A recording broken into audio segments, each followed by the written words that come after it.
Good morning, guys. It's just short of 7 o'clock. Some people sent me some emails last night asking about similar triangles and the quiz coming. I think I already covered both those homeworks and videos. I'll go back and double check and make sure and repost those here if I did, just so that they're at the top of the stream. And remember, um, you can always go to my YouTube channel and find all the videos that I've created if you're ever looking for something. So don't hesitate to do that.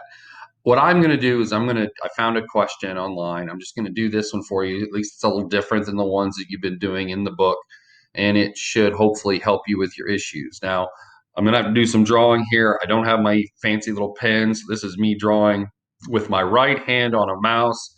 Please forgive me for how horrible my pictures likely will be.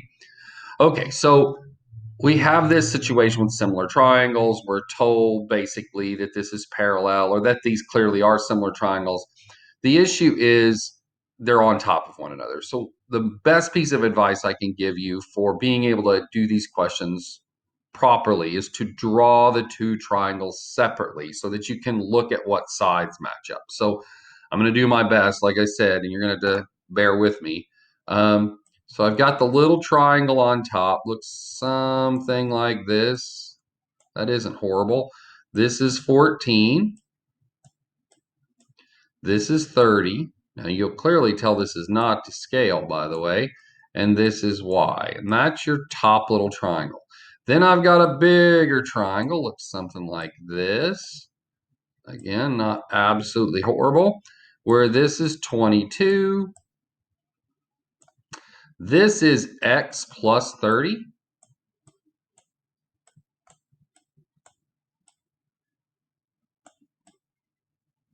And this is y plus 15.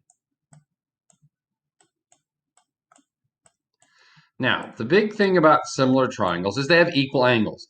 This angle is the same as this angle. This angle is the same as this angle. 1/ mark. This angle is the same as this angle. They're equal in measure. And this angle is the same as this angle. Now, the sides, however, they're not congruent. This is not a congruent triangle. Their sides aren't equal. The sides are in the same ratio. So all the sides, when compared to their corresponding side, the side in the same position, give me the same ratio. So my initial ratio here is 14 to 22. All the side comparisons have to give me that same ratio. Well, 14 to 22, I'm going to reduce to 7/11. So what I'm going to end up here with is some ratios. So I'm going to say, okay, 30, its corresponding side, the side across from the same angle as this one, is x plus 30.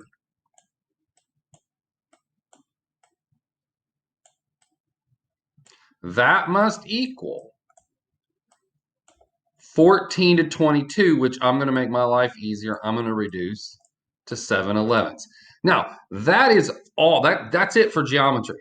Like, that's just the new material. That's it. Everything for the rest of this problem is supposed to be stuff you're familiar with from Algebra 1, stuff that we've already talked about, which is how to solve rational equations. And again, the way I've described this to you that I think is the most consistent is I just say multiply both sides by the denominators. So I'm multiplying both sides of an equation by the same thing, which is a clear rule we know we can do. Now, when I take this times this, the x plus 30s reduce to give you 1, and you're left with 11 times 30, which is 330, equals. Now, when I take this times this, the 11s reduce to give you 1, and then because of the distributive property, I get 7x plus 210.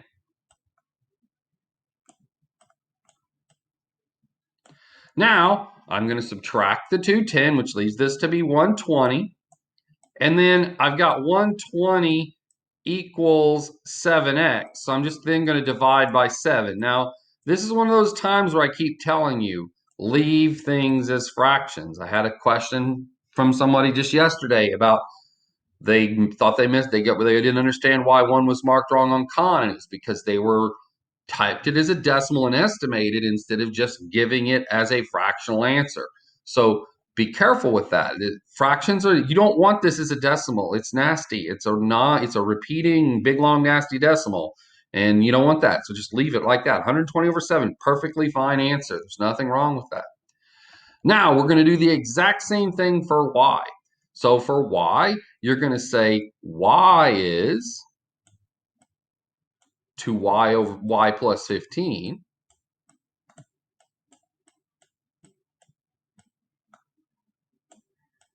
as 7 is to 11. And again, you're going to multiply both sides by your denominators, which is 11. Hope I don't run out of room here. Y plus 15. Hey, I didn't, apparently. Okay, and when I distribute, when I take this times this, the y plus 15 is reduced to give me 1, so I'm left with 11y equals, and when I take this times this, the 11s cancel, and I'm left with 7y, and then 7 times 15 is 105.